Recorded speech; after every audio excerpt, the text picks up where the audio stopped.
Assalamualaikum warahmatullahi wabarakatuh.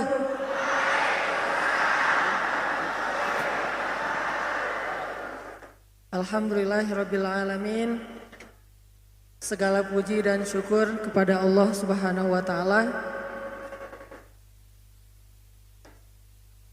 Salawat dan salam teruntuk Nabi kita, Nabi besar Muhammad sallallahu alaihi wasallam. Pertama-tama saya pengen ngucapin makasih banyak buat semua teman-teman di sini. Terutama buat teman-teman dari anak-anak motor, ada Briges, XTC, Moonrakers, GBR, yang semuanya udah pada ngumpul. Barakallahu fikum. Kita tepuk tangan dulu buat teman-teman anak-anak motor.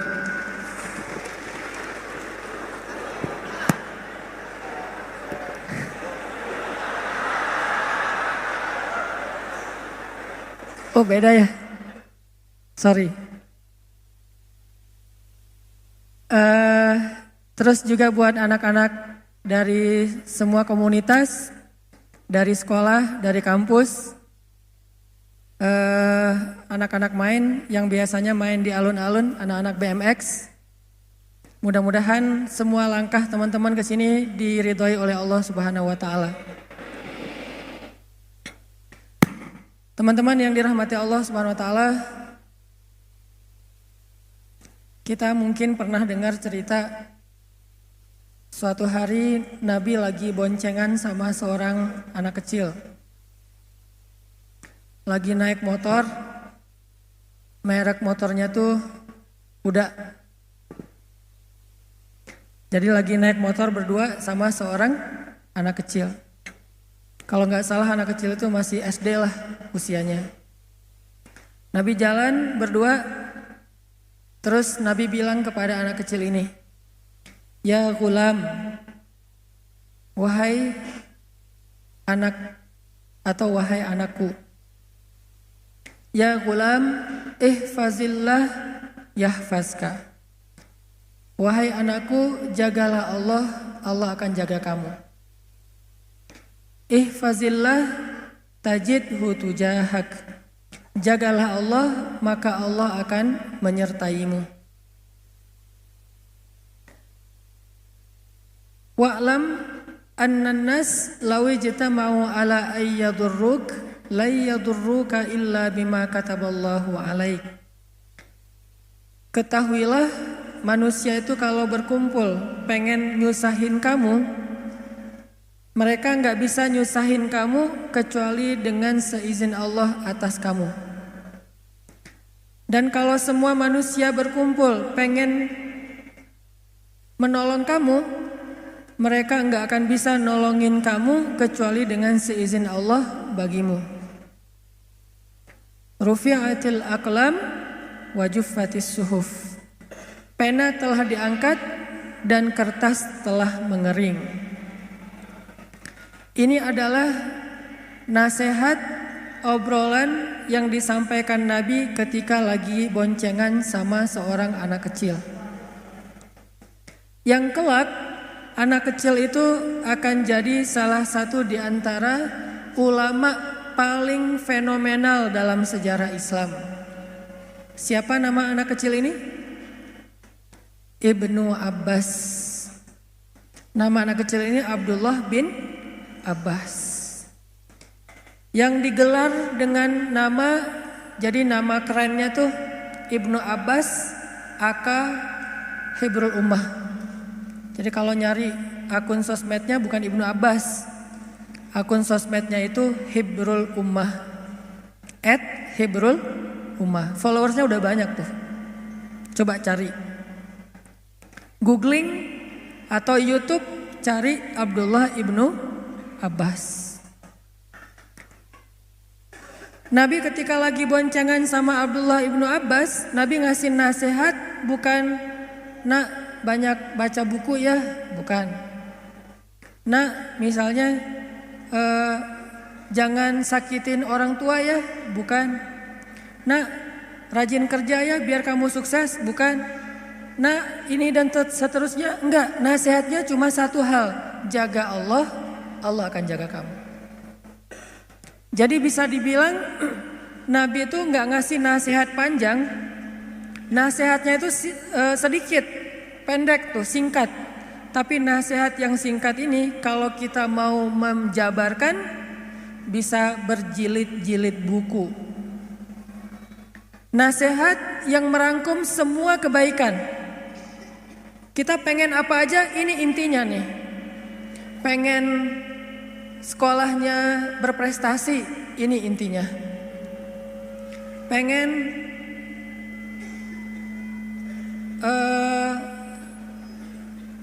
bisnisnya lancar, ini intinya. Pengen banyak temen, ini intinya. Pengen have fun dalam hobi-hobi dan permainan kita, ini juga intinya. Pengen statusnya nambah, jangan jomblo terus, ini juga intinya.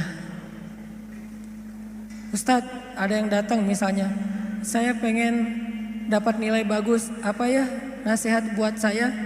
Kata Nabi, jaga Allah, Allah akan jaga kamu. Ustadz, saya agak-agak khawatir nih tinggal di kos-kosan sendiri, gimana ya? Jaga Allah, Allah akan jaga kamu.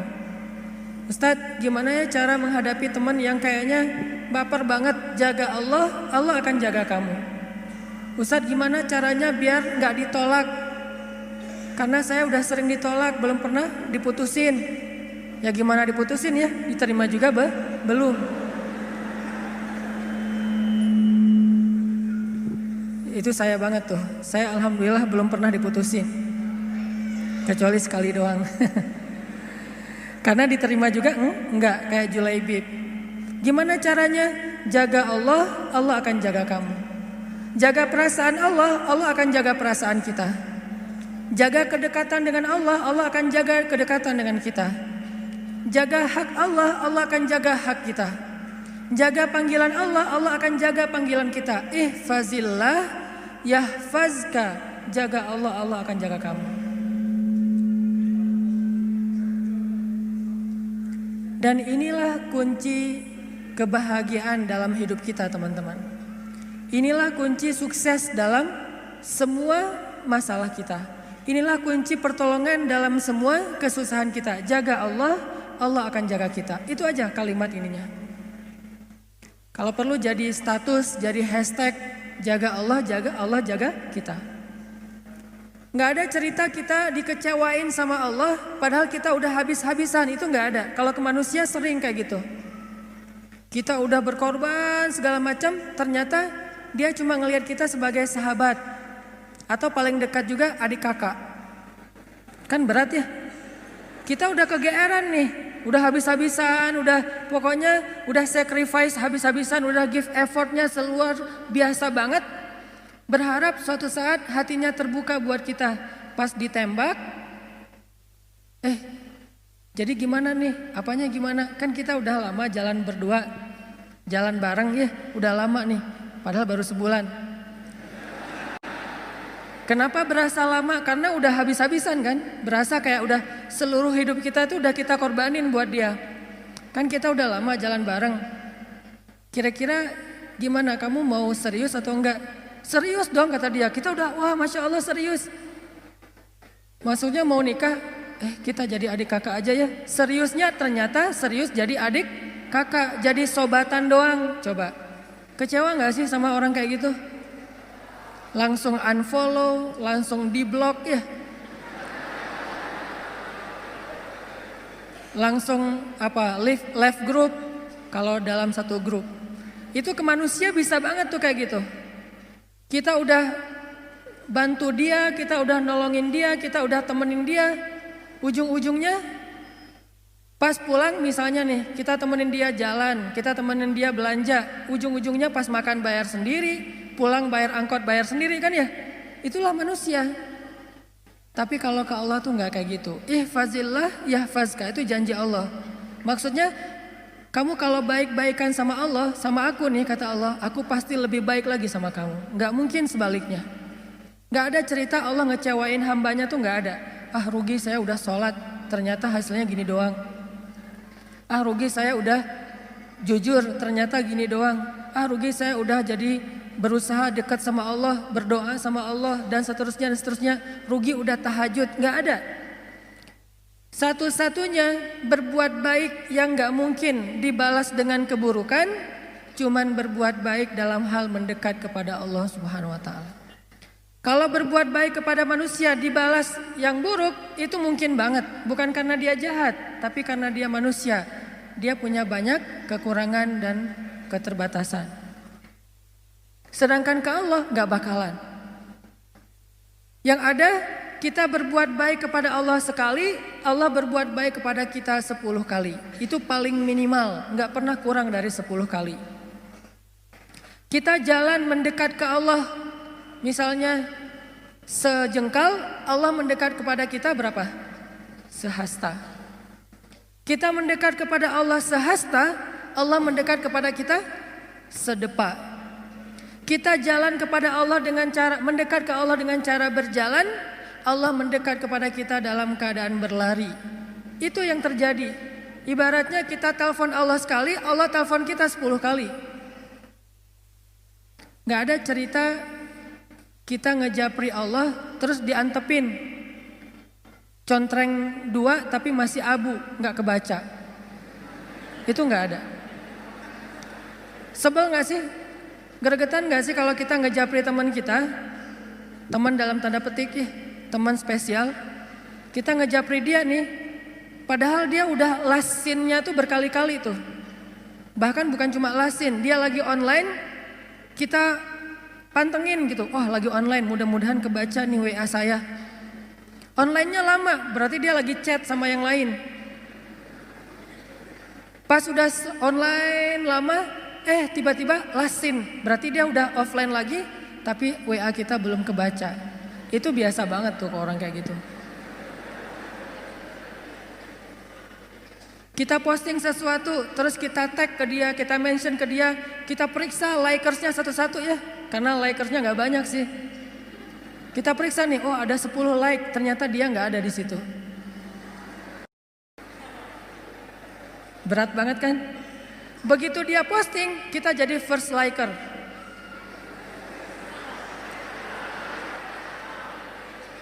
Kalau dia posting, kita langsung jadi yang pertama view, yang pertama nge-like.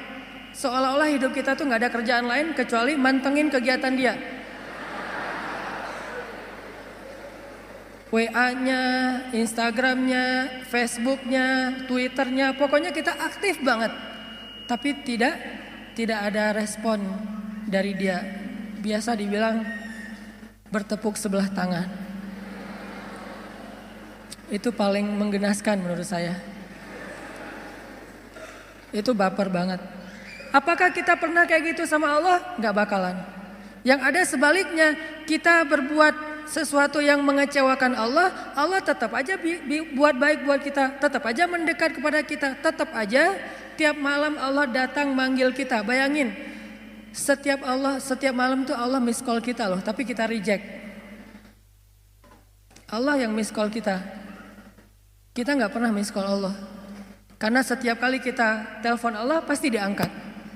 Setiap kali kita nge-WA Allah pasti Allah langsung typing, bukan cuma read. Daripada read tapi gak dibalas juga kan sama aja sakitnya dengan gak di-read ya. Ini begitu read, biru langsung typing. Langsung dibalas sama Allah. Wa idza sa'alaka ibadi anni fa inni qarib. Kalau hambaku bertanya kepadamu tentang aku, maka katakanlah sesungguhnya aku sangat dekat. Arti sangat dekat, gak ada cerita sinyalnya lost sinyal. Gak ada cerita lagi offline, jadi cuma centrang satu. Gak ada cerita lagi sibuk sehingga pas kita telepon dialihkan ke voice call misalnya. Atau voice message. Ketika kita hubungi Allah, Allah nge-reject, itu gak ada. Inni qarib, ditambah lagi ujibu da'watad da'i idza da'an.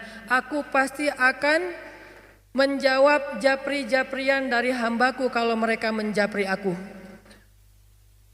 Aku juga bakalan angkat telepon dari hambaku kalau mereka telepon aku. Nggak ada cerita aku akan mereject. Nggak ada. Ujibu dalam bahasa sosial media, Allah pasti akan membalas japrian kita. Ujibu dalam bahasa telepon, Allah pasti akan angkat telepon kita. Mustahil Allah nggak ngangkat telepon kita. Kenapa ya telepon saya ditolak aja sama Allah? Kayaknya Allah lagi sibuk sama hambanya yang lain. Memang Allah sibuk, tapi Allah tidak pernah kewalahan. Kulla yaumin huwa fi sya'an. Setiap hari Allah sibuk, tetapi Allah tidak pernah kewalahan. La ta'khudhuhu sinatun wala naum. Allah tidak pernah lelah, tidak pernah mengantuk, tidak pernah tidur. Walaupun kulla yaumin huwa fi sya'an. Setiap hari Allah sibuk. Yang terjadi justru teman-teman, Allah nelpon kita, Allah manggil kita, Allah nge-miss call kita, tapi kita yang mereject. Dan hebatnya Allah gak pernah pundung loh. Direject lagi, Allah gak pernah, udah males juga nelpon dia, direject terus, gak pernah kayak gitu. Sehari Allah nelpon kita 5 kali, dan sehari 5 kali kita nge-reject panggilan Allah. Apakah Allah pundung? Besok dipanggil lagi, lusa dipanggil lagi. Dan bukan cuma di-reject, kita nge-reject panggilan Allah kadang-kadang sambil ngegerutu gitu. Duh, azan lagi, Kalau bahasa telepon, kok nelpon terus sih, udah di-reject, masih nelpon aja. Masih mending nge-rejectnya pakai message gitu. Nge-reject misalnya lagi nyetir, lagi meeting gitu ya. Ini nge-reject tanpa alasan, reject aja pokoknya. Apakah Allah kemudian berputus asa? Enggak. Nggak cukup 5 kali Allah nelpon kita, malamnya Allah ngejapri kita. Sepertiga malam Allah selalu turun ke langit dunia. Kemudian Allah bertanya kepada hamba-hambanya, hal min taib? Adakah di antara hambaku yang mau bertaubat sehingga aku terima taubatnya? Hal min mustaghfir? Adakah di antara hambaku yang mau meminta ampun sehingga aku ampuni dosa-dosanya? Hal min dhi hajah? Adakah di antara hamba-hambaku yang punya masalah sehingga aku tolong dari masalahnya? Allah japri kita setiap malam teman-teman, setiap malam. Apakah kita mengangkat atau membuka japrian Allah? Enggak, kita tidur. Allah japri, kita tidur. Pas kita bangun, Allah telepon, kita reject. Dan itu terjadi bukan sekali 2 kali, sehari 2 hari teman-teman, bertahun-tahun kayak gitu. Dari sejak umur kita 12 tahun sampai umur kita sekian belas atau lebih 20 tahun, ternyata kita terus nge-reject dan tidak menghiraukan panggilan Allah Subhanahu wa taala. Tapi Allah masih manggil kita, ya ibadi, wahai hambaku, ditelepon lagi, nggak pernah berhenti. Sampai akhirnya setelah belasan tahun, puluhan tahun kita nge-reject panggilan Allah, sekali-kalinya kita angkat, Allah senang banget coba. Begitu kita angkat panggilan Allah, hayya 'alas shalah.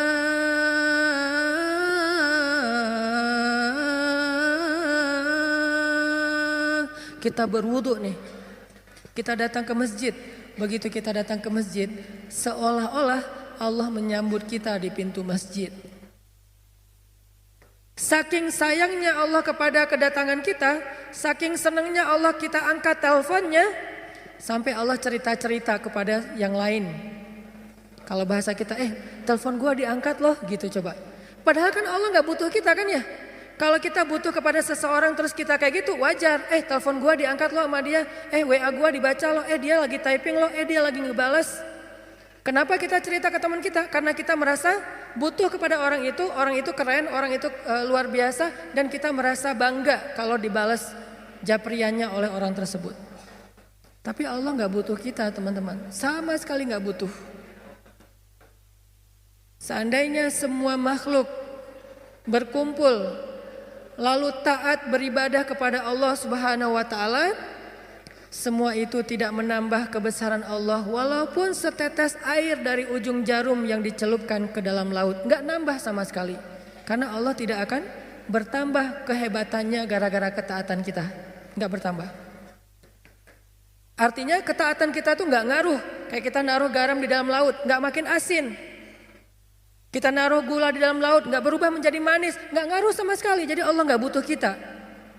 Atau sebaliknya, semua manusia dan jin berkumpul, terus serentak bikin dosa di hadapan Allah, itu juga tidak akan mengurangi kebesaran Allah walaupun sebesar setetes air dari ujung jarum yang dicelupkan ke dalam laut. Nggak ngurangin sama sekali. Allah itu ghaniyun 'anil alamin, nggak butuh kepada hambanya, nggak butuh sama sekali. Tapi kenapa ekspresi Allah itu kayak orang butuh banget? Disitulah rahmatnya Allah Subhanahu Wa Taala. Saking Allah penyayang sama kita, ekspresi Allah seolah-olah kayak orang butuh. Coba, saking sayangnya. Mana ekspresi Allah? Tuh hadis-hadis tentang gimana Allah rindu kepada orang yang bertaubat, Allah cinta kepada orang yang minta ampun, Allah menyambut kedatangan orang yang kembali seperti keluarga yang menyambut keluarganya yang datang dari perjalanan yang sangat jauh. Sampai Nabi menggambarkan gembira atau ekspresi Allah itu excited banget kalau hambanya bertaubat. Nabi menganalogikan gimana teman-teman? Kayak seorang laki-laki yang lagi musafir nih. Dia naik onta di tengah padang pasir. Di ontanya itu dia taruh bekal, ada makanan, ada air, ada segala macam, ada baju hangat. Naik onta nih, jalan ke tengah padang pasir. Di tengah padang pasir lagi istirahat, gak sengaja ketiduran, ontanya hilang. Pergi aja tuh onta. Begitu dia sadar, dia udah gak memiliki kendaraan lagi. Ontanya udah pergi, terus bekal-bekalnya dibawa sama onta. Tinggallah dia sebatang kara di tengah padang pasir, gak tahu harus kemana. Dia lari-lari kayak Siti Hajar, mondar-mandir nyari, ontanya nggak nemu, sampai akhirnya dia kelelahan. Ketika dia udah kelelahan, seharian mengejar-ngejar onta dan udah dehidrasi, kehabisan cairan, akhirnya dia pun tertidur. Tertidur antara tidur atau pingsan gitu karena saking lelahnya dan dehidrasi. Begitu dia sadar, dia melihat ontanya ada di sebelahnya tiba-tiba. Dan ketika dia ngelihat ontanya ada di sebelahnya dengan bekalnya yang masih utuh, akhirnya saking bahagianya orang tersebut dia pun berteriak mengatakan, Allah, anta abdi wa ana rabbuk. Ya Allah, engkaulah hambaku dan aku Tuhanmu. Saking senangnya orang ini sampai dia ngomongnya kebalik, ya Allah, engkaulah hambaku dan akulah Tuhanmu. Pengennya ya Allah, engkaulah Tuhanku, akulah hambamu. Tapi jadi kebalik, saking senangnya kata Nabi, sesungguhnya Allah lebih senang lagi daripada orang itu terhadap hamba-hambanya yang datang kembali kepada Allah Subhanahu Wa Taala setelah sekian lama pergi menjauh dari Allah. Kenapa ekspresi Allah gitu-gitu banget coba? Karena Allah sayang sama kita. Saya menerjemahkannya dengan ekspresi. Memangnya Allah punya ekspresi? Itu hadisnya banyak. Allah tersenyum dengan istighfar hambanya. Memangnya Allah tersenyum? Ya, cuman laisa kamitslihi syai'. Jangan membayangkan senyumnya Allah itu kayak kita, tapi Allah tersenyum. Jelas hadisnya. Hadis bab apa? Bab dalam doa safar. Makanya kalau kita baca hadis itu jangan cuma satu angle, lihat angle-angle yang lain. Banyak banget hadis. Yang dihafal Imam Bukhari aja ada 300.000 hadis.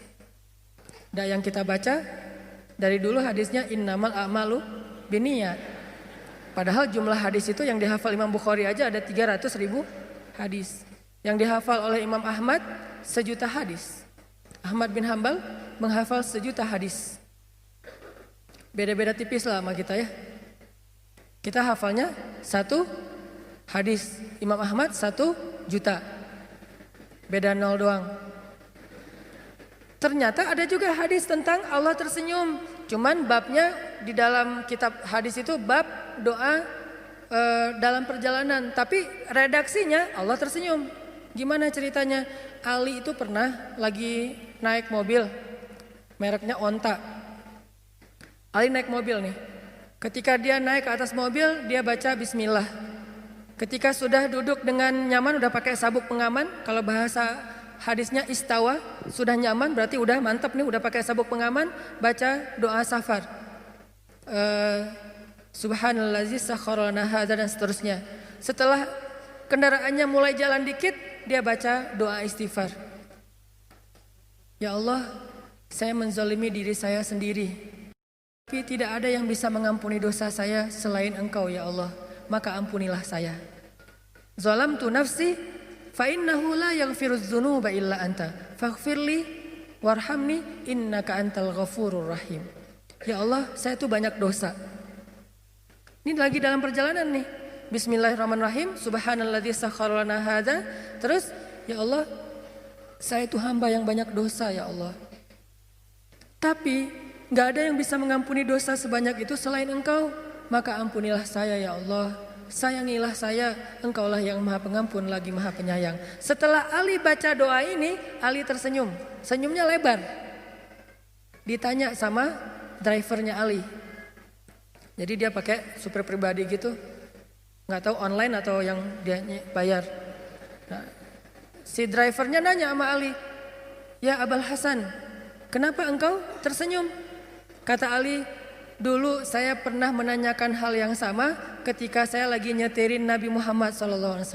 Lagi jadi drivernya Nabi. Waktu itu Nabi naik ke atas kendaraannya, baca bismillah, baca doa safar, kemudian membaca kalimat istighfar yang sama dengan apa yang Ali baca. Setelah itu Nabi tersenyum. Saya pun bertanya, ya Rasulullah, kenapa Rasul tersenyum? Maka Nabi menjawab, aku tersenyum karena Allah tersenyum. Kenapa Allah tersenyum? Allah sayang, cinta, senang, excited banget dengan istighfar hambanya. Itu yang terjadi. Kita sering nge-reject Allah, kita sering ngelewatin WA atau japrian Allah, yang lain kita baca, yang Allah gak dibaca. Buku yang lain khatam, komik khatam, buku khatam, sosmed kita baca semua postingan-postingan yang udah muncul, bahkan yang lagi ngehit, yang lagi jadi trending topik apa, kita khatam terus. Tapi Al-Quran gak pernah khatam. Bahkan kalau kita sholat, ayatnya itu aja langganan banget, Al-Fatihah, Al-Ikhlas, Al-Fatihah, Al-Ikhlas. Surat-surat lain jarang dibaca. Apakah Allah marah sama kita? Enggak. Allah justru menunggu terus sampai kita datang. Yang terjadi teman-teman, Allah enggak pernah nge-reject panggilan kita, kita yang nge-reject panggilan Allah Subhanahu wa taala. Hayya 'alas shalah. Kita sibuk kerja. Hayya 'alas shalah.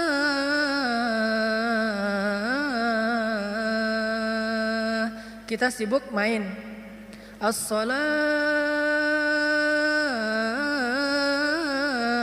khairum minan naum. Kita sibuk tidur. Apakah besok Allah udah gak usah azan lagi dah, udah cukup, gak akan didengar juga? Enggak, azan terus aja berkumandang. Ternyata yang pundung itu bukan Allah, muazinnya. Malas azan di sini juga gak ada yang datang. Akhirnya kenapa itu gak ada azan? Allah pundung ya? Bukan, muazinnya yang pundung. Dia qomat doang, dia yang qomat, dia yang imam, dia makmum. Terutama waktu zuhur dan subuh. Ini yang paling sepi nih, zuhur sama subuh. Zuhur alasannya sibuk kerja, subuh sibuk istirahat. Kalau waktu yang paling favorit itu maghrib lah ya. Masih lumayan kalau maghrib, apalagi anak-anak kecil dari datang ke surau, ke musola. Kalau isya alasannya jalan, hangout. Artinya Allah gak pernah pundung sama kita teman-teman. Sehingga kata Nabi, ihfazillah yahfazka. Jagalah Allah, Allah pasti jaga kamu. Gak mungkin gak dijaga. Pertanyaannya adalah gimana cara kita menjaga Allah? Supaya Allah menjaga kita. Seperti apa bentuk nanti kita ngejaga Allah, dan seperti apa juga bentuk Allah menjaga kita. Pertama, yang dimaksud dengan menjaga Allah itu teman-teman, tetap husnuzon sama Allah. Itu yang pertama, maksud menjaga Allah, jangan buruk sangka kepada Allah. Kenapa? Karena kata Allah dalam hadis qudsi, ana inda dhanni abdi bi. Aku tuh tergantung gimana kalian mikirin tentang aku. Kalau bahasa resminya, aku tuh tergantung prasangka hambaku kepadaku. Kalau dia ingat aku ingat dia. Kalau dia nyebut nama aku, nge-mention aku mention dia lebih banyak lagi. Kalau kita mention Allah misalnya, Alhamdulillah, Subhanallah, Masya Allah, apalagi Allahu Akbar, kita mention Allah nih, maka Allah akan menyebut-nyebut nama kita di depan lebih banyak followers dibandingkan kita. Siapa followers Allah? Para malaikat yang terus mengitari, mentawafi arasy Allah Subhanahu wa taala. Allah akan sebutkan di antara para malaikat, wahai para malaikat, coba catat ya, sesungguhnya aku cinta kepada Fulan bin Fulan. Nama kita di-mention sama Allah. Dan malaikat langsung ngeklik tuh, kepo gitu kan, ini Instagramnya isinya apa sih ini orang. Langsung dicari sama malaikat, tiba-tiba malaikat juga following. Coba lihat nanti di statistiknya, setelah Allah nge-mention kita, itu followers kita nambahnya banyak loh. Siapa followers kita? Malaikat dan hamba-hamba Allah. Kita aja yang gak bisa ngelihat, tapi itu terjadi, malaikat nge-follow. Terus malaikat berkata, wahai penduduk bumi dan langit, sesungguhnya Allah mencintai si Fulan. Dan kami pun mencintainya, maka cintailah dia. Sehingga semua makhluk Allah mendoakan dia dalam setiap doa-doa mereka. Didoain sama orang tua kita aja udah ajaib nih. Didoain sama kiai aja udah ajaib, apalagi didoain oleh seluruh makhluk. Termasuk ikan di laut ngedoain kita. Kita pikir ikan itu cuma berenang. Ikan itu selain berenang kerjaannya bertasbih kepada Allah. Cuman tasbih mereka nggak kayak kita. Kalau tasbih kita kan subhanallah. Salat kita kan ruku dan sujud. Salat dan tasbih mereka kita tidak mengerti, tetapi mereka melakukannya setiap hari. Malah nggak pernah masbuk. Nggak ada cerita ikan masbuk dalam salat tuh nggak ada. Kalau kita sering masbuk, kayak gitu aja doa kita masih diijabah. Apalagi makhluk Allah yang lain yang nggak pernah masbuk. Gak pernah berbuat dosa. Tapi itu yang ikan hiu makan orang, itu bukan perbuatan dosa. Emang fitrahnya kayak gitu. Emang kita dosa makan ayam? Kita makan ikan digoreng dosa? Duh saya mah gak tega sama ikan kok digoreng hidup-hidup gitu kan ya. Karena emang kayak gitu sunnatullah. Jadi itu bukan disebut sebagai dosa. Harimau mah banyak dosa, mending gak usah didoain sama harimau. Hiu apalagi.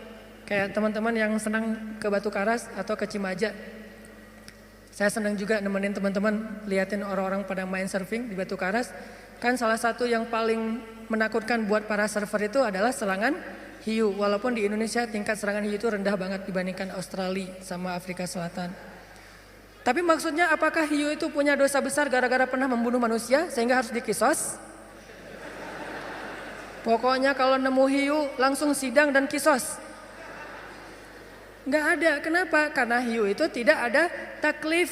Dalam bahasa agama tidak disebut mukallaf. Apa mukallaf? Orang yang terbeban syariat, terbeban hukum agama. Hewan tidak terbeban syariat sehingga hewan tidak perlu dikenakan hukum. Ini ada apa ayam enggak menutup aurat? Enggak. Mana ada cerita hewan menutup aurat? Kenapa? Karena mereka tidak ghairu mukallaf, tidak dikenakan beban syariat. Kalau tidak dikenakan beban syariat berarti mereka suci. Sehingga doa-doa mereka semua diijabah oleh Allah. Persis kayak anak bayi. Anak bayi itu ghairu mukallaf. Bahasa yang lebih common lagi gak balik. Belum balik. Yang kemudian jadi bahasa Sunda. Ya itu balik gitu. Itu mah beda lagi. Tapi itu balik itu dari bahasa Arab. Baligh sudah sampai cukup umur. Sehingga sudah faham. Bahasa agamanya bukan balik tapi mukallaf. La yukallifullahu nafsan illa wusaha. Bayangin didoain sama anak bayi, didoain sama makhluk Allah yang gak punya dosa. Siapa orang-orang kayak gini? Orang yang selalu menyebut-nyebut nama Allah dengan lisannya. Allah akan sebut dia lebih banyak lagi. Yang ada teman-teman, kita berbuat baik satu hal kepada Allah, Allah akan ngebalas minimal 10 hal untuk kita. Jadi arti jagalah Allah, Allah akan menjaga kita. Pertama adalah jaga prasangka kita kepada Allah. Jangan berprasangka buruk. Karena kalau kita berprasangka buruk kepada Allah, berarti kita telah berprasangka buruk untuk diri kita sendiri. Kalau kita berprasangka baik kepada Allah, berarti kita berprasangka baik untuk diri kita sendiri. Contoh, Umar itu pernah ketemu seorang laki-laki. Sayang banget sama anak laki-lakinya. Dia punya anak laki-laki satu-satunya, dia sayang banget. Sampai nggak wajar, sayangnya tuh luar biasa. Terus Umar nanya, Pak, ada cerita apa? Kok Bapak kayaknya spesial banget memperlakukan anak laki-laki Bapak? Memang ada cerita apa? Ada kisah apa? Bapak ini cerita, ya Amirul Mukminin, anak laki-laki saya ini selalu mengingatkan saya tentang kebesaran Allah. Gimana ceritanya? Kata dia, dulu ketika istri saya hamil, anak laki-laki saya ini masih dalam kandungan, saya dapat panggilan untuk wajib militer, berperang untuk mempertahankan negara. Kayak kita dulu melawan penjajah Belanda, Portugis, Jepang. Saya dapat panggilan wajib militer, jihad kalau bahasa Indonesia, bahasa Arabnya. Saya dapat panggilan jihad. Cuman saya galau. Kalau saya pergi berjihad, saya harus meninggalkan istri saya dalam keadaan hamil tua dan tidak punya keluarga yang akan merawatnya. Tapi kalau saya jaga istri saya, berarti saya menolak panggilan negara untuk menjaga keutuhan negara saya. Itu kewajiban, wamil. Lalu saya minta pendapat istri saya, Mah, Papa berangkat ya? Istrinya ngeluh, Pak, kan Papa selama ini gak pernah absen dalam jihad, gak pernah absen dalam wamil. Setiap panggilan untuk membela negara, Papa pasti datang. Mulai dari pramuka sampai perang beneran, selalu datang tuh. Kali ini kan Mama lagi hamil tua, sekali-kali minta izin kepada komandannya untuk jaga Mama. Mama gak punya siapa-siapa di rumah, keluarga kita gak punya. Mungkin merantau kali ya. Satu-satunya pekerjaan kita cuma jualan warung Padang misalnya. Gak lucu.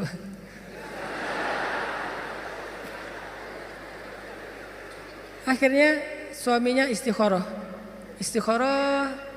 Ternyata istikharah itu gak bisa sekali teman-teman. Kalau pengen muncul sebuah kemantapan hati, istikharah itu harus berkali-kali. Istikharah pertama belum jelas. Galau mau milih yang mana di antara dua calon. Istikharah pertama masih kabur nih, dua-duanya nggak ada mantap di hati. Istikharah kedua, ketiga terus aja nggak mantap. Kenapa ya? Oh ternyata dua-duanya udah nikah, jadi emang nggak mantap. Salah istikharahnya nih. Istikharah. Setelah istikharah sekian lama, akhirnya mantap. Dia harus berangkat meninggalkan istrinya. Dia bilang ke istrinya, Mah, sepertinya Papa harus berangkat. Istrinya nangis-nangis. Sebelum berangkat dia pegang perut istrinya. Dia berdoa, Ya Allah, saya titipkan bayi saya di dalam kandungan istri saya ini kepada Engkau. Engkau sebaik-baik penjaga. Dengan mantap dia, di hatinya tuh yakin banget, Ya Allah, saya titipkan bayi saya ini kepadamu. Engkau sebaik-baik penjaga. Mantap di hatinya, berangkat. Gak lama setelah dia berangkat, dia dengar kabar istrinya meninggal dunia. Sebelum sempat melahirkan, meninggal dunia. Dikuburkan, dia pun pulang, minta izin dari komandannya pulang dan mencari kuburan istrinya. Ketika dia datang ke kuburan istrinya, dia ngelihat kuburan istrinya itu ngeluarin asap.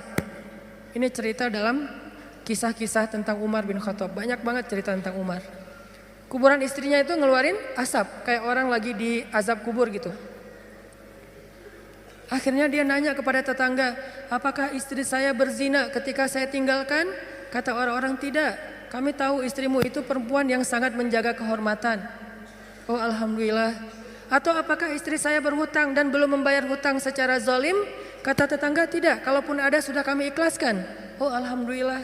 Apakah istri saya pernah syirik? Ketika saya tinggalkan, kata tetangga, tidak, dia perempuan yang sangat solehah, perempuan yang sangat menjaga hubungannya dengan Allah, nggak mungkin dia melakukan kemusyrikan. Akhirnya suaminya penasaran, kalau dia tidak punya dosa-dosa besar, terus kenapa kuburannya keluar asap? Seolah-olah dia lagi disiksa di dalam kubur. Karena penasaran, kepo, akhirnya kuburnya di stalking.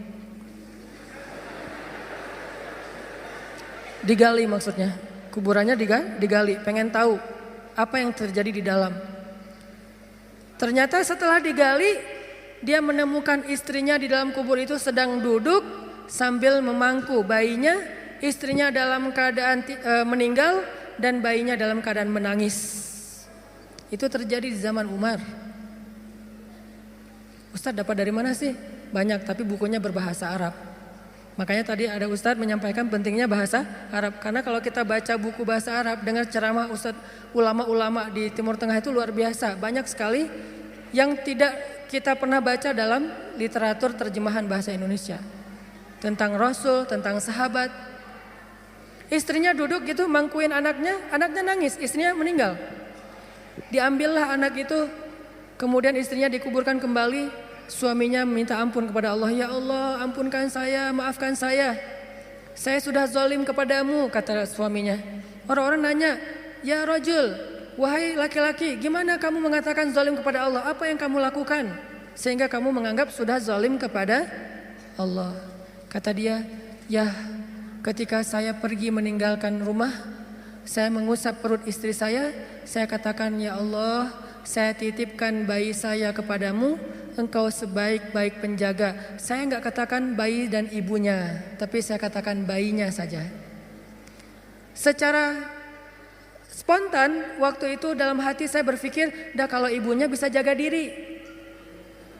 Orang sudah dewasa, jadi tidak terlalu mengkhawatirkan, ditinggalkan juga masih bisa cari makan sendiri. Sedangkan bayi ini masih lemah, sehingga secara tidak sengaja saya berpikir bayi saya itu harus dititipkan, sedangkan ibunya jangan, dia bisa jaga sendiri. Ternyata saya tidak sempurna berbaik sangka kepada Allah, sehingga Allah menyelamatkan yang dititipkan dan membiarkan yang tidak dititipkan kepada Allah. Aku tergantung prasangka hambaku kepadaku. Makanya kalau mau tawakal sama Allah itu yang utuh, jangan tanggung. Kalau mau menyerahkan satu urusan kepada Allah itu yang utuh, jangan tanggung. Apa utuhnya? Yakinnya yang utuh. Jangan, bisa enggak ya? Udah deh, doa aja dulu. Bisa enggak, bisanya kita lihat aja nanti. Jangan muji Allah. Jangankan Allah, hamba aja, ulama aja kita enggak boleh muji. Salah satu adab dalam mencari ilmu itu apa teman-teman? Tidak boleh bertanya kepada ulama, kepada guru, pertanyaan yang tujuannya hanya untuk menguji keilmuan guru. Itu adab mencari ilmu, enggak boleh. Sengaja nanya, Ustaz saya mau nanya, coba sebutkan ayat ini, jadi kayak ujian ya.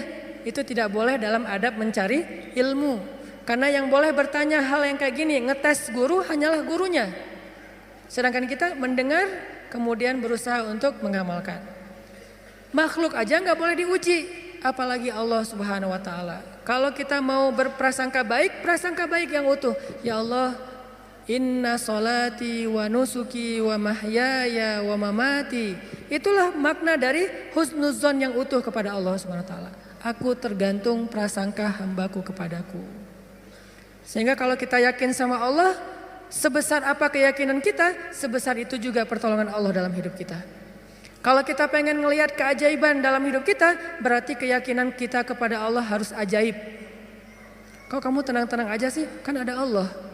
Iya sih ada Allah, tapi kan, nah yang bilang tapi, maka tidak akan pernah melihat keajaiban dalam hidupnya.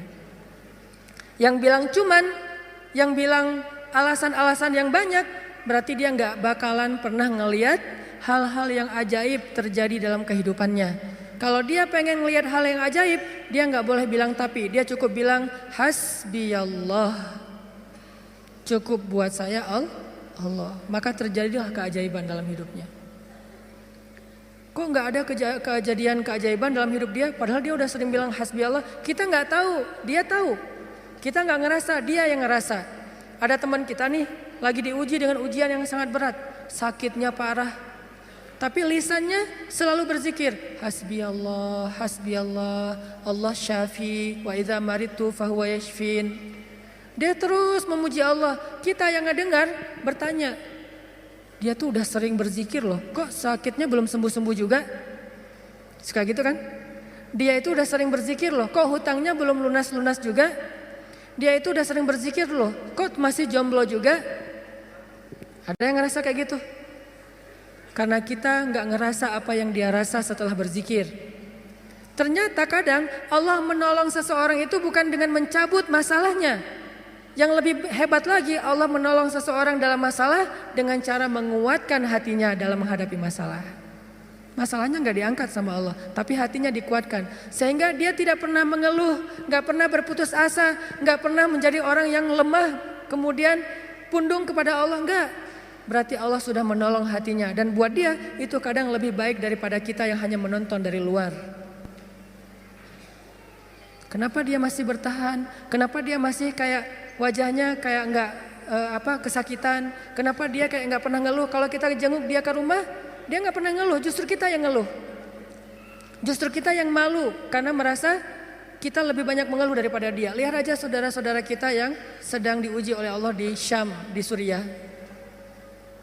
Apakah Allah mencabut peperangan dari sana sehingga mereka tiba-tiba merdeka lagi seperti dulu tahun 2000-an?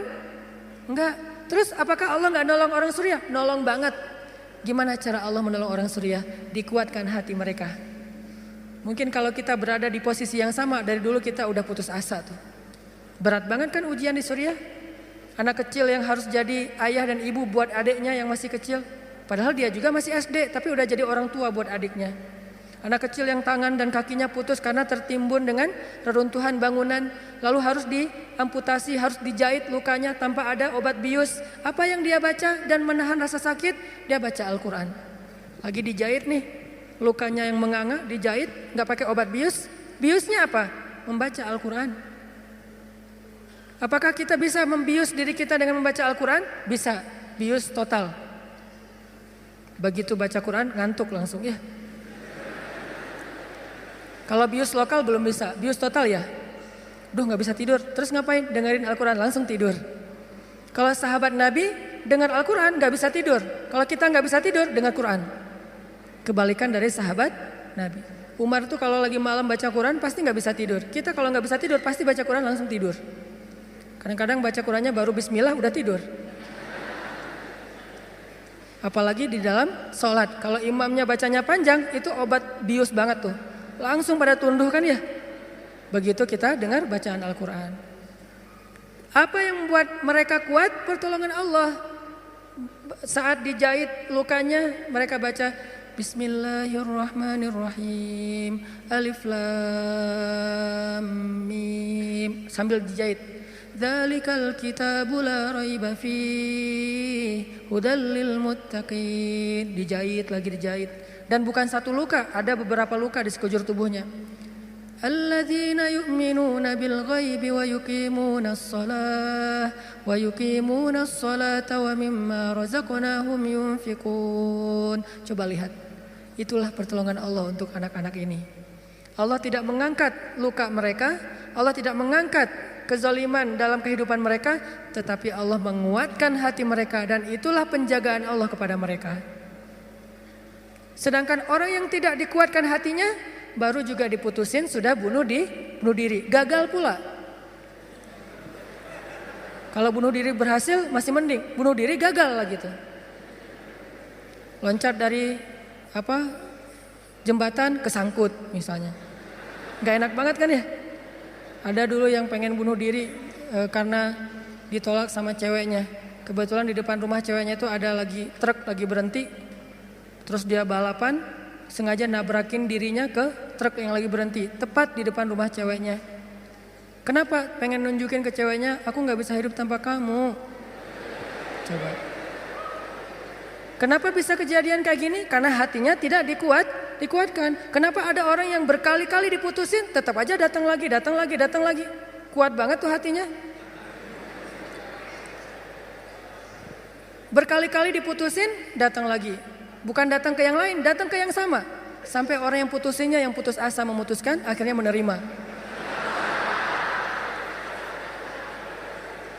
Nah, di sini berarti bukan soal layak dan tidak, soal siapa yang paling sabar ya. Kan kata Umar bin Khattab, rahasia kemenangan dalam satu pertarungan, ini yang ngomong jawaranya ya, Umar bukan saya.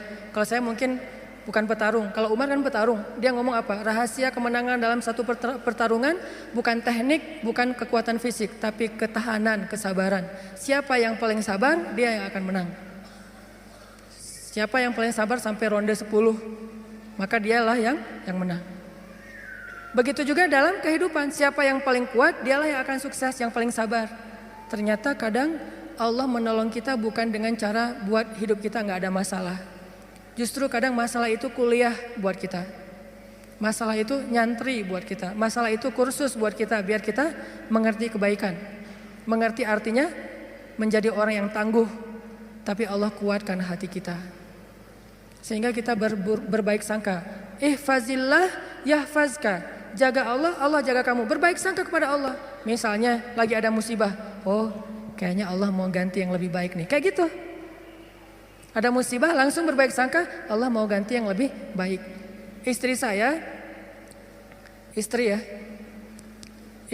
tuh salah satunya dan beliau aktivis mengurus pasien-pasien kanker yang kurang mampu di Bandung. Jadi kita punya namanya Rumah Teduh, menampung ada sekitar 6 rumah, menampung lebih dari 70 pasien, termasuk ada yang dari Garut, dari Tasik, dari pelosok-pelosok, bahkan ada yang dari Garut bagian selatan yang kemarin sempat kita anterin, udah meninggal pakai ambulan. Dari Bandung ke rumahnya itu 12 jam. Karena pertama udah sampai di jalan raya harus digotong, gak bisa naik mobil ke atas, ke bukit gitu. Gotongnya aja sejam. Kalau pakai motor gak mungkin kan, bawa tandu kan pakai motor gak mungkin ya. Tapi kalau teman-teman anak-anak motor kayaknya bisa nih ngetrik ya, bahwa kalau kita gak bisa akhirnya ditandu, sejam naik ke atas tuh. Nah, kemarin ada kejadian di salah satu rumah teduh untuk nampung pasien-pasien yang kurang mampu bersama keluarga mereka. Ada satu pasien nyamar. Dia pura-pura sakit, terus tinggal di situ sehari. Tiba-tiba malam hari dia hilang. Semua HP keluarga pasien diambil, dibawa lari. Mencuri HP pasien kanker kurang mampu. Coba kurang apa dosanya tuh? Mencuri HP, nyopet HP orang di mall masih mending, dosa lah ya. Tapi nggak dosa segede itu ya, nggak berlipat-lipat. Ini dosanya apa?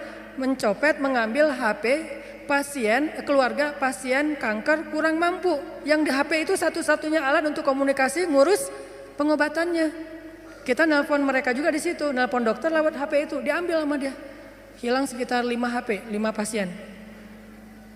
Langsung kita coba snapgram di sosial media.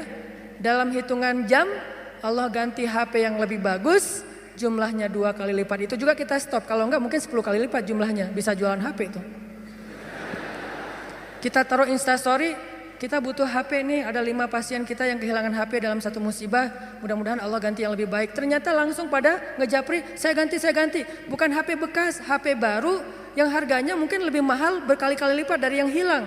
Dan jumlahnya berkali lipat dari yang hilang. Hilang 5, yang udah terkumpul dalam hitungan 1 jam 10. Itu langsung kita stop, kalau enggak bisa 100 tuh. Lumayan kan, bisa buka lapak lagi tuh. Nah ternyata benar, kalau kita berprasangka baik ke Allah, akhirnya mereka pas dikasih HP yang baru bingung. Pak nih gimana cara memakainya nih? Karena HP yang mereka selama ini kan yang HP hitam putih yang agak gede yang bisa ngelemparin maling ya. Sekarang HP-nya slim, warna, bisa selfie. Mudah-mudahan sih nggak sibuk selfie ya. Nah alhamdulillah dikasih yang lebih baik. Coba berprasangka aja sama Allah. Dan itu mudah banget bagi Allah. Saya juga pernah hilang HP. Malam-malam mau ada acara tahajud bareng. Bangun tidur karena udah telat bangunnya. Acara tahajud jam 2, saya bangun di rumah jam 2. Kan telat banget tuh, berangkat ke tempat masjidnya setengah jam paling cepat. Akhirnya karena panik, saya ambil HP, jatuh. Pas jatuhnya itu bagian layarnya langsung pecah, gak bisa lagi dipakai digit. Wah HP saya hilang, langsung doa, Allahumma ajurni fi musibati wa akhluf li khairam minha. Ya Allah, beri saya pahala dalam musibah saya, beri saya ganti yang lebih baik darinya. Waktu itu HP saya HP harga 2 juta. Paginya jam 10 pagi Allah ganti dengan Samsung Note 5 yang waktu itu harganya masih 10 juta. Coba langsung cash langsung dikasih sama Allah. Gimana caranya? Allah yang punya cara. Dan kita nggak harus tahu caranya karena ayatnya juga wa yarzuqhu min haitsu la yahtasib. Dari jalan yang Allah yang kalian tuh nggak pernah duga. Prasangka baik sama Allah. Ditolak, oh berarti akan diberikan yang lebih baik dari ini. Ditolak lagi, oh berarti lebih baik lagi. Cari lagi yang lebih baik, ditolak lagi. Makanya nyarinya yang terbaik. Begitu ditolak, Allah berarti akan menggantikan yang lebih baik dari dia. Itu ada cewek, Masya Allah, berhijab, hafal Al-Quran, juz 30. Lancar. Ini kayaknya tipe saya banget nih. Jadi saya nggak perlu repot-repot ngajarin Al-Quran ke anak saya. Udah ada mamanya. Ini kayaknya cewek yang setia, keibuan. Kayaknya dia nggak senang keluar, lebih senang di rumah. Pas banget dengan tipe kita misalnya. Ternyata pas datang ditolak. Maaf saya udah tunangan. Lagi-lagi kayak gitu ya. Nggak survei dulu sih, langsung datang aja. Karena nggak ada surveinya, datang ditolak. Oh, mudah-mudahan dikasih yang tadi juz 30, karena ditolak dikasih yang 30 juz. Tapi sekarang masih juz 30 juga, bertahap. Pas sudah nikah nanti dia hafal Quran jadi 30 juz. Bisa kayak gitu, bisa banget. Kerjaan, ada satu kerjaan yang kita nggak berhasil, satu usaha nih. Lagi mulai usaha kecil, modal 1 juta usaha. Ternyata ada yang nggak jujur, kita ketipu, gagal. Jangan langsung berburuk sangka ke Allah. Apa maunya lagi Allah nih? Saya kan melakukan usaha ini gara-gara saya meninggalkan riba. Masa saya meninggalkan riba tapi malah makin sulit? Kayaknya Allah nggak rela ya. Saya mau hijrah. Ya udah deh saya balik lagi. Malah saya juga sama Allah. Kayak gitu kan? Berarti kita sudah berburuk sangka kepada diri kita sendiri. Harusnya, oh Allah nggak mau ngasih saya rezeki yang receh kayak gini nih. Makanya dibikin ini ada masalah dikit. Dikasih rezeki yang lebih besar. Usaha lagi. Dari mana? Kan udah habis modalnya. Bukankah Allah maha kaya? Bukankah Allah alam yajidka yatiman fa'awa wa wajadaka dhallan fahada wa wajadaka ailan fa'aghna. Tinggal kita yakin aja dan berbaik sangka kepada Allah. Makin yakin dan makin berbaik sangka, makin Allah nunjukin hal-hal yang ajaib dalam hidup kita. Saya sering cerita, pasti teman-teman mungkin sebagian pernah dengar di YouTube. Gimana saya ngebuktiin kebesaran Allah dengan sedikit mengambil resiko gambling, yaitu berangkat ke luar negeri gak punya modal sama sekali, gak bawa duit 1 rupiah pun gak bawa, berangkat ke luar negeri. Terus apa keyakinan saya? Baik sangka kepada Allahnya. Saya cuma berbaik sangka waktu itu Allah di Indonesia sama Allah di Mesir itu sama. Beda gak Allah di Indonesia dengan di Mesir? Sama kan ya? Terus yang ngasih makan kita di Indonesia Allah, berarti yang ngasih makan kita di Mesir Allah juga. Ya udah, berarti nggak ada masalah. Orang yang ngasih makannya sama, kecuali yang ngasih makannya beda. Di Indonesia yang ngasih makan ayah, berarti di Mesir harus cari ayah mertua. Ayah bukan pemberi makan, tetapi ayah yang dengan lewat dialah Allah memberi kita makan. Tapi punya cara yang lain, Allah lah pemberi makan. Akhirnya saya berangkat. Allah di Indonesia dengan Allah di Mesir sama. Apakah Allah akan mengecewakan hambanya yang berbaik sangka? Enggak. Ternyata terbukti banget teman-teman.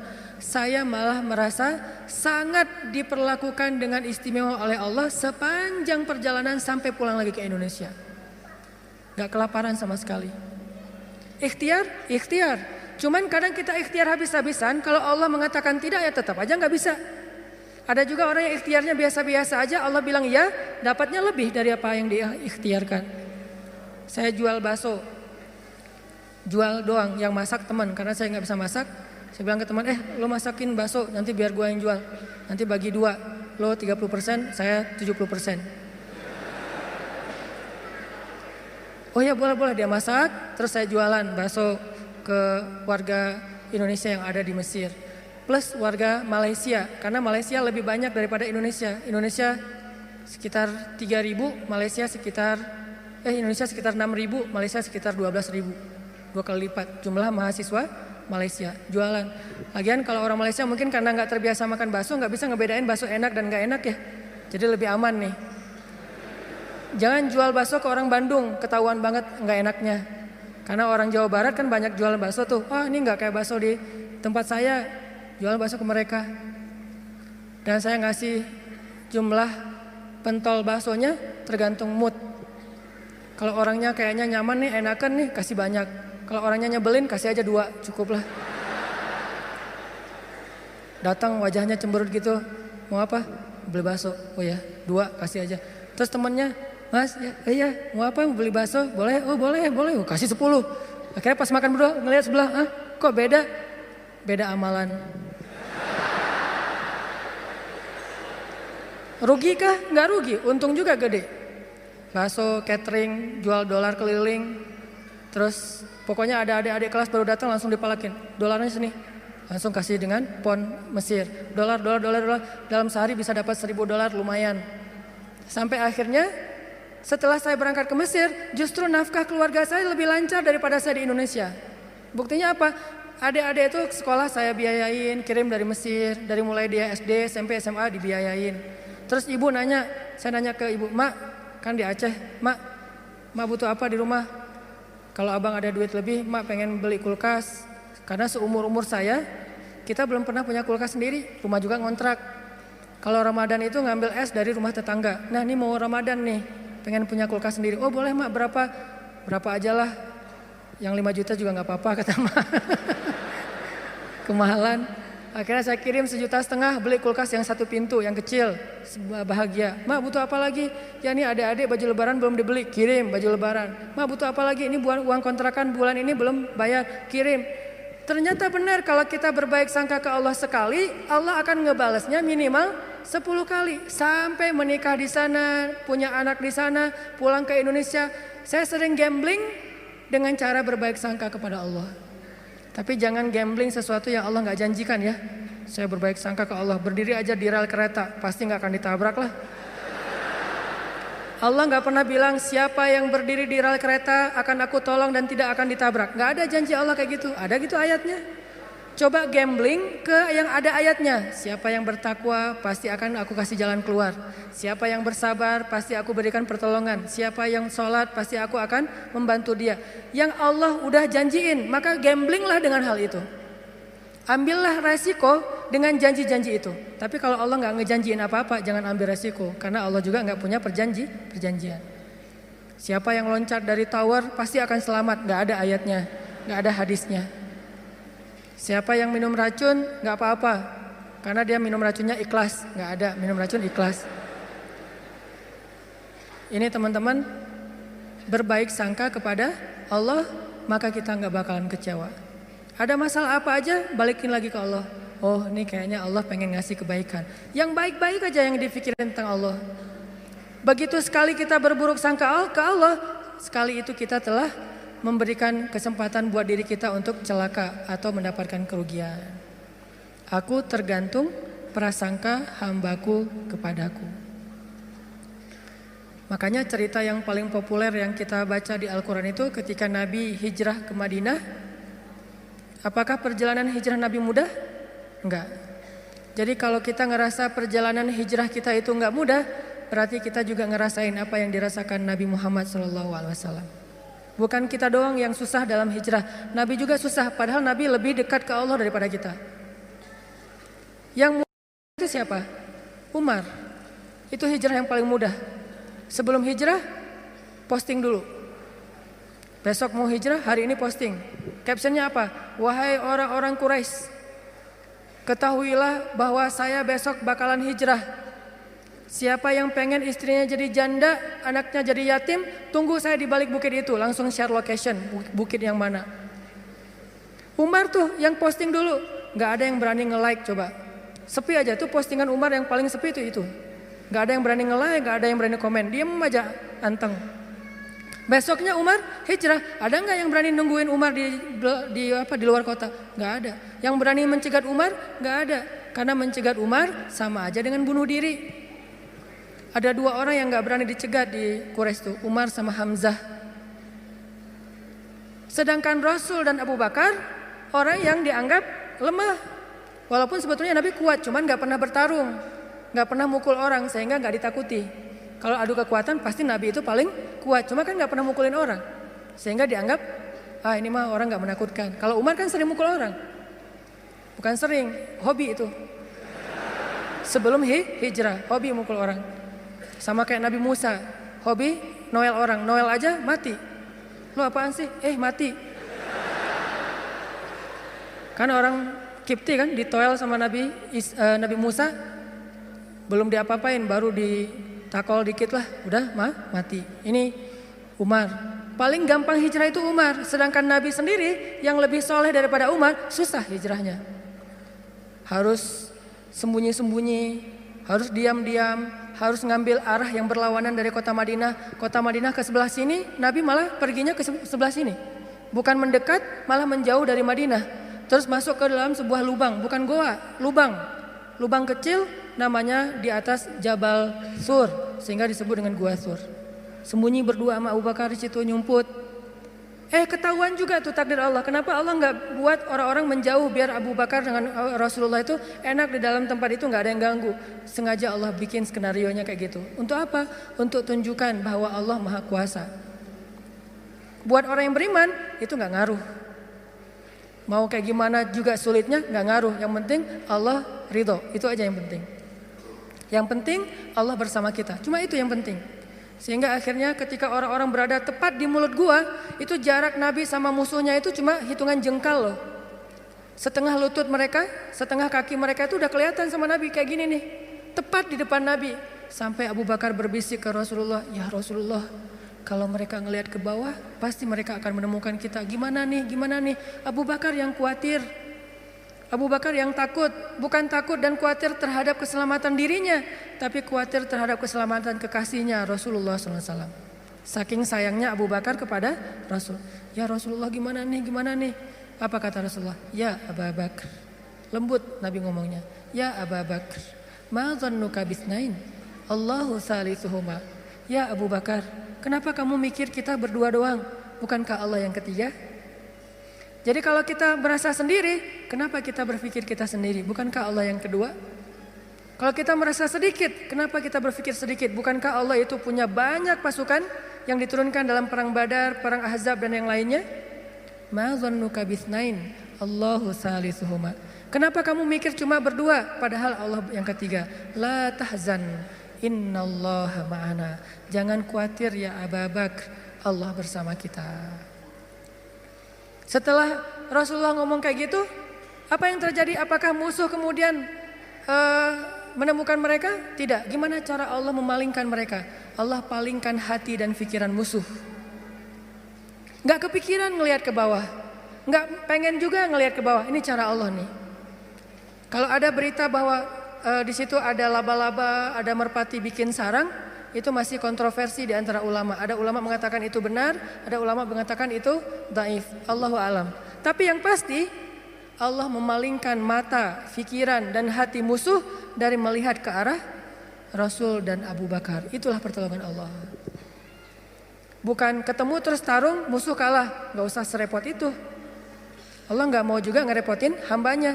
Allah cuma pengen nunjukin kebesarannya aja. Dibuat musuh datang sampai sedekat mungkin, ukurannya cuma beberapa sentimeter, tapi dalam kedekatan yang luar biasa itu Allah tunjukin mereka tidak bisa ngapa-ngapain. Dipalingkan aja wajahnya, ngelihat ke semua sisi dilihat, tapi ke bawah enggak. Kan gak masuk akal kan? Kenapa bisa kayak gitu? Inilah kebesaran Allah.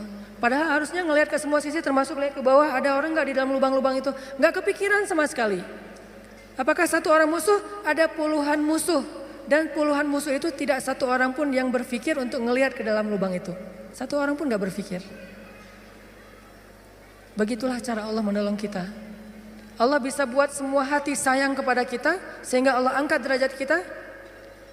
Allah mengangkat derajat seseorang, merendahkan yang lain. Tiba-tiba semuanya jadi simpatik sama kita, respect sama kita. Mudah banget buat Allah. Dan kita melihat itu dalam banyak kejadian dalam kehidupan kita. Ada orang yang tiba-tiba muncul, ada orang yang tiba-tiba tenggelam, dan itu cara Allah. Ada yang orang tiba-tiba Allah buat dia terkenal, tiba-tiba orang dihindarkan dari semua orang, tinggal sendiri. Itu sangat mudah buat Allah. Makanya berbaik sangkalah kepada Allah dalam semua urusan. Sehingga ketika kita berbaik sangka kepada Allah, Allah akan memperlakukan kita seperti apa yang kita persangkakan. Jaga Allah, Allah jaga kita. Itu satu. Hari ini dua aja nih. Gimana maksud jaga Allah sehingga Allah jaga kita? Satu, berbaik sangka. Kedua, arti jaga Allah, Allah jaga kita ada di Al-Baqarah. Fadhkuruni azkurukum. Ingatlah Allah ketika kita senang, nanti Allah ingat kita ketika kita susah. Itu ayatnya. Walaupun terjemahannya nggak sejelas itu. Terjemahannya ingat aku ingat kamu. Tapi tafsirnya maksudnya ingat aku ketika kamu lagi senang, ketika kamu lagi lapang, ketika kamu merasa gak butuh, nanti aku akan ingat kamu ketika kamu lagi susah, lagi sempit, lagi butuh. Fadhkuruni adzkurkum. Jangan cuma ingat Allah pas kita butuh. Sehingga nanti Allah baru akan ingat kita di kebutuhan berikutnya. Karena Allah membalas perbuatan kita, bukan langsung waktu itu. Jadi kalau kita mau ditolong ketika susah, jadilah orang yang selalu mengingat Allah ketika kita senang. Lagi gak ada masalah nih, tetap ingat Allah. Gimana ingat Allah ketika kita lagi senang? Bersyukur. Ketika dapat nikmat, alhamdulillah ini nikmat dari Allah. Diingat, Allahnya tuh dimention terus, di tag terus. Sehingga ketika nanti kita kekurangan, Allah akan bilang, itu hambaku lagi kekurangan, aku bantu deh. Karena ketika aku kasih dia nikmat, dia ingat aku. Begitu dia punya masalah, aku akan ingat dia. Apa contohnya? Contohnya, ada seorang laki-laki, ini cerita Nabi nih, hadis, tapi hadisnya dalam bentuk cerita. Ada seorang laki-laki lagi musafir di zaman sebelum zaman Nabi, mungkin di zaman Nabi Isa atau zaman Nabi sebelumnya, tidak disebutkan. Yang jelas umat terdahulu, Bani Israel. Ada seorang laki-laki lagi jalan, di tengah jalan dia ngelihat ada segumpal awan yang bentuknya aneh. Awan ini awan yang sangat gelap, warnanya abu pekat, benar-benar mau hujan deras, tapi ukurannya nggak besar, ukurannya seukuran satu petak sawah doang gitu. Dia perhatiin nih awan kok aneh, yang lain cerah, tiba-tiba ada satu awan kayak gitu. Nggak lama dia memperhatikan, terdengar suara dari langit berbicara kepada awan, dan dia dengar suara itu. Apa kata-kata dari langit? Ya ghamam, Iski mazra'ata fulan bin fulan. Wahai awan, turunkanlah hujanmu ke sawah fulan bin fulan. Fulan bin fulan ini disebutkan namanya. Wahai awan, turunkanlah airmu ke sawahnya fulan bin fulan. Setelah suara ini berbunyi, awan itu pun berarak, dibawa oleh angin. Berarak, laki-laki ini memperhatikan dan ngikutin. Kan tadi dia penasaran kan, dia kepoin mau kemana nih awan, ikutin tuh awan. Terus setelah sekian lama dia ikutin, awan itu pun berhenti di atas sebuah petak sawah, di antara banyak petak sawah. Jadi ada persawahan, awan itu berhenti di salah satu petak sawah. Tiba-tiba turun hujan lokal, cuman di petak sawah itu aja, yang lain tetap kering, yang itu basah. Ini di tengah musim kemarau, ada awan yang turun hujannya cuma di satu petak sawah. Diperhatiin, aneh juga nih hujan lokalnya. Sampai akhirnya awannya hilang, hujannya reda. Setelah itu muncul seorang laki-laki dari petani yang datang ke sawah itu berteriak Allahu Akbar, Allahu Akbar. Alhamdulillah, Alhamdulillah. Kemudian laki-laki musafir ini pun mendekat. Dia tanya, Pak, ini sawah punya siapa? Kata laki-laki itu, punya saya, alhamdulillah Allah kasih air. Terus laki-laki ini bertanya, Bapak namanya siapa? Dia sebutkan namanya seperti nama yang didengar tadi di langit. Berilah air ke dalam sawah fulan bin fulan. Nama saya fulan bin fulan. Masya Allah, ternyata orang inilah yang dimention dari langit tadi itu kepada awan. Terus musafir ini bertanya, Pak, dia cerita kejadiannya. Tadi saya ngelihat awan, mendengar suara dari langit, lalu awan itu menurunkan hujan hanya di petak sawah Bapak. Apa yang Bapak lakukan sehingga Allah mengistimewakan Bapak? Kenapa Allah memberikan air hanya ke sawah Bapak sementara yang lain tetap gersang? Apa yang Bapak lakukan? Kata laki-laki ini, kalau saya habis panen, dapat nikmat nih, panen raya. Kalau saya lagi panen, saya selalu membagi harta saya menjadi 3 bagian. 1 bagian saya berikan kepada fakir miskin sebagai bentuk syukur. Ingat Allah berarti. 1 bagian lagi saya berikan kepada keluarga saya sebagai kewajiban, nafkah. Dan 1 bagian lagi saya jadikan sebagai modal untuk membeli benih-benih berikutnya. Diputar lagi tuh uang. Ternyata Allah ridho dengan apa yang dia lakukan. Dialah orang yang ketika senang ingat Allah, gak lupa sama Allah. Sehingga ketika dia susah, musim kemarau, musim kering, gak ada hujan, Allah ingat dia. Begitulah Nabi berkisah tentang laki-laki ini. Tentang bab syukur di dalam banyak cerita-cerita ulama. Berarti maksud dari menjaga Allah, Allah jaga kita adalah bersyukur kepada Allah. Ingat Allah ketika kita senang, ketika kita sehat, nanti Allah juga akan ingat kita ketika kita susah, ketika kita sakit.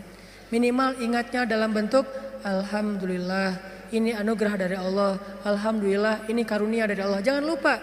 Sehingga kalau kita dapat nikmat, jangan bangga diri dulu, jangan besar kepala dulu, tapi mention Allah dulu. Alhamdulillah ini nikmat dari Allah. Sehingga nanti kalau kita butuh Allah, Allah akan ingat kita. Dan itu berlaku dalam semua masalah kehidupan kita. Satu cerita lagi, gimana Allah ingat hambanya yang ketika normal ingat Allah. Cerita yang populer tentang 3 orang yang terkurung di dalam gua. Gimana mereka bisa selamat? Lagi jalan touring, tiba-tiba badai, masuk ke dalam gua berlindung. Karena badai akhirnya terkurunglah di dalam gua. Lagi touring tuh. Bahkan mungkin motornya ketinggalan di luar. Karena tadi pas buru-buru ya masuk ke dalam gua, motornya ditaruh di luar, terus mereka longsor. Gimana 3 orang ini bisa selamat dari kurungan gua? Dengan berdoa, ya Allah dulu saya kayak gini. 1, berbakti kepada ibu. 2, tidak menzolimi pekerja. Yang 3, meninggalkan zina gara-gara takut kepada Allah. Artinya dulu pernah berbuat baik ketika dalam keadaan normal, beramal soleh. Nanti ketika mereka susah, amal soleh mereka dulu itulah yang akan menjadi wasilah Allah menolong mereka. Jadi jangan beramal soleh, rajin sholat, rajin ke masjid, rajin tilawah pas lagi ada masalah doang. Justru pas lagi normal kayak gini nih, kelihatan ikhlasnya. Kalau lagi ada masalah kan ada maunya tuh, bukan ikhlas ya.